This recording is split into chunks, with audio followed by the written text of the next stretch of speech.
What's up everyone, welcome back to the channel. I hope everyone's doing well. It's time to talk about Chapter 18 of The Mandalorian. What an episode. Chapter 17 was a solid introduction to Season 3, but this week's episode was a true spectacle. It delivered on every level, and we now have a lot to unpack and a lot to look forward to, so let's get into it. The episode begins with Din Djarin taking a quick trip back to Tatooine in the hopes that he could acquire the missing part he needs for IG-11. His wishes are quickly shot down, however, as the part he's looking for is extremely rare, as we were told in last week's episode, but Peli does offer him an old astromech who she claims will get the job done. Mando is hesitant, but ultimately he decides to take R5 with him to Mandalore, where he hopes to bathe in the living waters to be redeemed for his transgressions. Now, this droid might seem familiar to some viewers, and that's because he is. This is the same droid that the Jawas nearly sold to Owen Lars back in A New Hope before the droid blew his motivator and C-3PO recommended that Owen take R2-D2 instead. And now here he is again, finally finding his way off of Tatooine and heading back out with Grogu and Din Djarin. In the very beginning, before Din arrives on Tatooine, we also see Peli encouraging the Jawas to strip people's ships for their parts so that she can sell them back to them, which gave a little nod to the Kenobi series where Obi-Wan called the Jawas out on doing the same thing to him. But now we leave Tatooine and off this newly formed trio goes. As they approach Mandalore, Din Djarin gives Grogu a quick little history/geography lesson, explaining that he has never actually been to Mandalore, but he knows the planet was once a beautiful place despite what it looks like now, and this is a sentiment that Bo-Katan reaffirms later on in this episode. Din tells us that he grew up on the planet's moon, Concordia, which, fun fact, is the only other known place in the galaxy aside from Mandalore that has mineable Beskar, which explains this system's value for the Empire during the Imperial reign.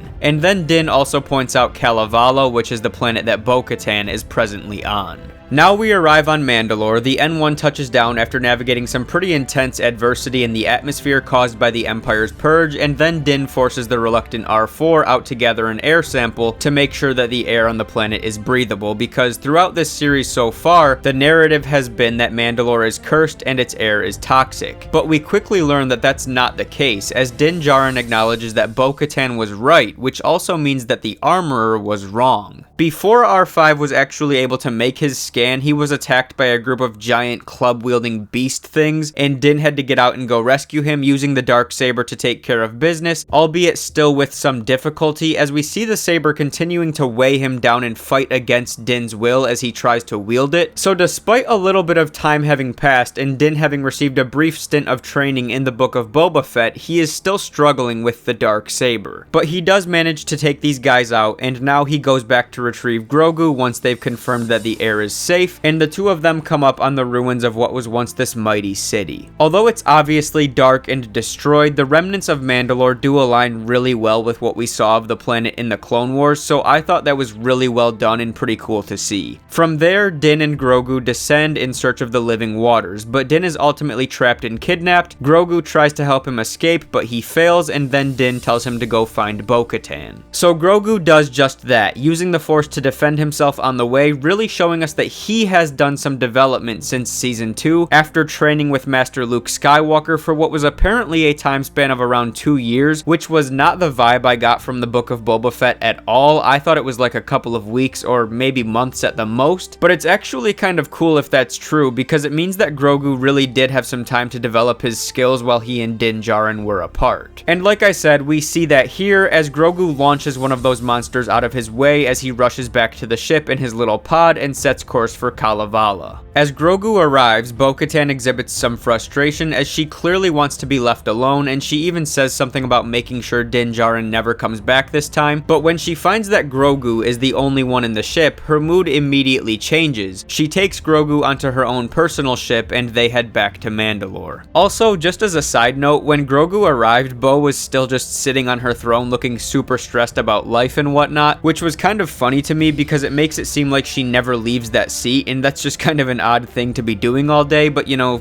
to each their own. So Bo arrives on Mandalore for what seems to be her first time back since the Purge. Grogu guides her back to Din. Bo also takes out a few of those monsters with ease, at which point she turns to Grogu and reminds him that his dad is not the only Mandalorian. She then finds Din. She is caught off guard by his kidnapper but is able to retrieve the dark saber, and at that point it's pretty much game over for her attacker. Unlike Din, Bo is very confident and smooth with the saber, which is no surprise considering she once wielded it as the ruler of Mandalore before the Great Purge. So Bo takes Din and allows him to rest up while she handles a little campfire and prepares a meal for him. When Din awakens, he quickly informs her that he is still intent on finding the living waters, to which Bo-Katan is appalled, but then she offers her assistance as she does not believe Din will be able to find them on his own. Now, over the course of her venture through the ruins and the city of Sundari, Bo reflects on her time as Mandalore's ruler and her time as a child. She tells Grogu of a time when the Mandalorians and the Jedi once worked together. She speaks of her father, of the superstitious Mandalorian way, and she reflects on the pain it brought her to see her planet destroyed and the sadness it still brings her to see her people divided. And while she will almost certainly never succumb to the ways of the Children of the Watch, Bo does seem to briefly acknowledge the value in Din Djarin's point when he says that the way is what has kept their people alive and kept his covert together. It also frustrates her that Din is so misguided and committed to what she views to be essentially meaningless teachings, but for the first time, it felt to me like Din had finally said something about the way that Bo had to at least acknowledge as a fair point as she looked at things from his perspective. And then finally, the group reaches the living waters. Bo tells Din of Mandalore the Great, who once conquered the great mythosaur, and then Din enters the waters in search of forgiveness, but he quickly disappears, at which point Bo immediately dives in after him, swims to the bottom to retrieve him, and then heads back to the surface. And it's here that the great mythosaur becomes a myth no more, as we catch a glimpse of the legendary beast before the pair lands back on the land, and that is where the episode ends. Now, if we recall, the Mandalorian armorer once said, quote, "The songs of eons past foretold of the mythosaur rising up to herald a new age of Mandalore." This is a creature that has long been thought to be extinct, but we now see that it is very clearly not, as at least one of them did survive the Night of 1,000 Tears, and that is almost certainly not the last we will see of it.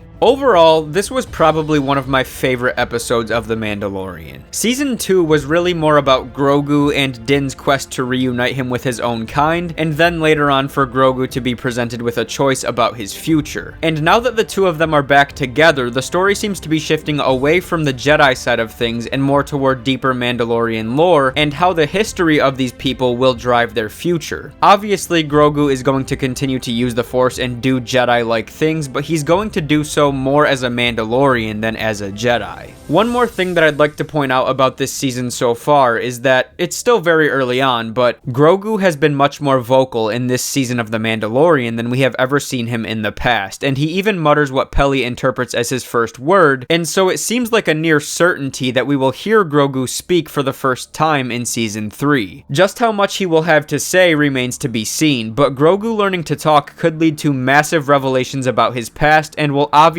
shift the dynamics of he and Din's relationship as Grogu learns to effectively express his thoughts and feelings. Of course, seeing that we are still awaiting his first words, full sentences are likely still a ways away, but we all start somewhere, and Grogu, in my estimation, appears to be very close. But drop a comment and let me know, in what episode do you think Grogu will speak his first words? Overall, as I said, I really enjoyed this week's episode, and I can't wait to see what they have in store for us next. I don't feel like we have a great sense of where exactly this season's story is heading yet, but it feels very big, and I think it's going to be a lot of fun. I'm going to go ahead and end this video here, so share your thoughts on this week's episode down below. Thank you all so much for tuning in. Have a wonderful rest of your day, and I will catch you in the next video.